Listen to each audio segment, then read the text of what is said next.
We're back 7:39 in depth today. Feels like summer across a lot of the country. The warm weather has so many people thinking, well, summer, if the weather's like that, what about summer vacation? Yeah, let's get going. Let's start. It's a good thing because the experts are expecting another boom in travel and say right now, though, is the time to prepare. Okay, so we've got everything you need to know with a little help from our travel guides. We've got Tom, Costello, and Vicky. And Tom, we're going to start with you. So how does the season look so far?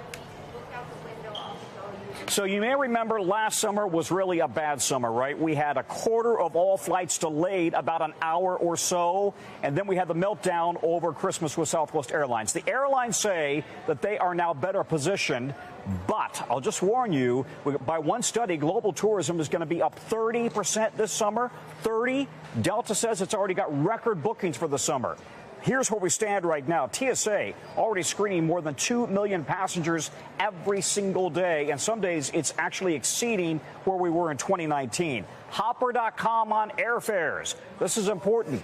Airfares up 18% this summer over 2019. So an average ticket in the United States is going to be averaging about $328, $528 if you're going to Mexico, and if you're going to Europe, about $1,100. Okay, top destinations in the U.S. New York City, of course. Then we've got Vegas, Orlando, and Washington, D.C. By the way, this is a great city. Lots of free stuff to do if you want to bring the kids. Overseas, London, Paris, Tokyo, and Roma are the big international destinations. And by the way, we're talking about those airfares up 8%.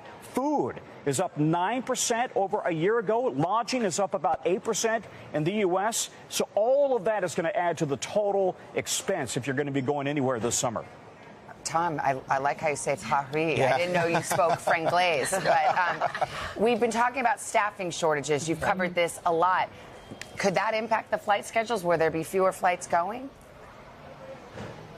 So, yeah, you may the big problem last summer was that they didn't have enough staff, not enough in the airplane, not enough on the ground. The airlines have all staffed up. They've signed new agreements with their pilots unions. They've got more pilots. So they say that that's going to increase and improve the efficiency overall. But if you're going into New York City, you guys, be aware. They've got a problem with a shortage of air traffic controllers in New York, and so they've asked airlines to trim their schedules into and out of New York. So that means it may be a little bit more difficult to get in and out, not as many seats. That means airfares are going to be even higher. So watch that. Also, big staffing problems overseas in Europe, especially at airports and in the airlines. All right, Tom, thank you. Let us turn to Vicky now for avoiding the summer crash. We've got some tips on how to save on your trips. So what are the best ways to save on booking? Because we saw those prices are high. Yeah, no franglais here, but I will say the key is to stay flexible, whether it's your dates or your destinations. A lot of millennial and Gen Z travelers are really leaning into last-minute bookings, which is great. You can use apps like Google Flights or Hopper to track those destinations, and if their fares go down, before you book your round trip, check and see if whether a one-way each way is cheaper, because sometimes it is. Oh, really? Yes, it can be. So look on different airlines. Kiwi.com is a great website for international travel. I mean, Tom was just saying it's like $1,100 for a round trip to Europe. So check Kiwi.com. And then when it comes to actually avoiding flight delays and cancellations, you always want to try to book that first flight of the day. It can be painful to wake up early, but you're less likely to be delayed. Avoid checking a bag if at all possible. And then also, if you do have a problem, get in line right away, but then get on the phone, call the airline's international number. You may get through to someone sooner that way.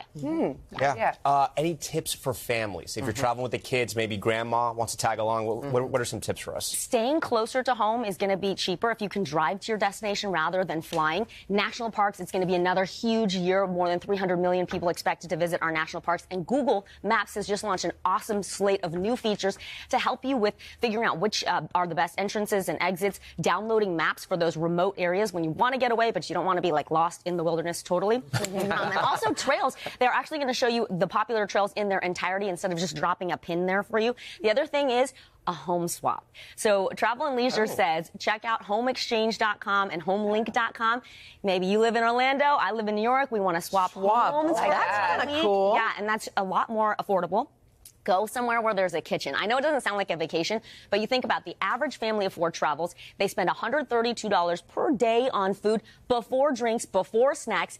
If you buy some groceries and you have a place to cook them, that number goes down to $24 a day. Brilliant. Yeah, and then the last site is accessiblego.com. Lots of options there for family savings. These are all such good ones. Wow. Put them on the website, right, Vic? So Yeah, we can should, remember all definitely. those things. Okay, cool. How do you keep that all in your head? I don't know. I don't know. How do we just? Do you want to come on vacation with us? Okay, great. Yes, with you, for sure. Vicky, thank you. Hey, thanks for watching. Don't miss the Today Show every weekday at 11 a.m. Eastern, 8 Pacific on our streaming channel, Today All Day. To watch, head to today.com/allday or click the link right here.